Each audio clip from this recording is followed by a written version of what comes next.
Welcome to Burlap Teachers. Enjoy the video. You already have Loudmax installed and a session with reasonable headroom. Now place the plugin on the master or a subgroup bus. You do this because limiting late in the chain preserves EQ and spatial processing. Once inserted, lower the track or bus fader by -6 to -3 dB so you avoid clipping into the limiter.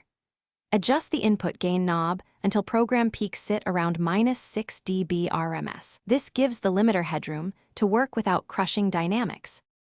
Next, focus on the threshold and release because these control loudness and transparency. Drop the threshold until you see consistent but not excessive gain reduction.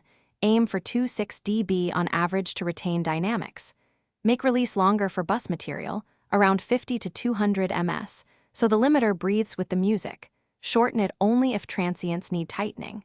Then set the output ceiling to about -0.1 to -0.3 dB to avoid intersample peaks, while maximizing perceived loudness without distortion. Finally, listen critically and a slash be the process track against the bypassed version to judge punch and clarity. Make small adjustments. If the track sounds thin, back off threshold or increase input slightly. If it feels squashed, reduce gain reduction. Verify LUFS targets for delivery and confirm the output ceiling prevents clipping.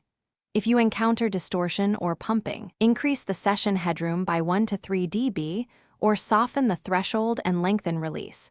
This single troubleshooting tip usually fixes harsh artifacts. Thanks for watching. Consider subscribing if this video helped you.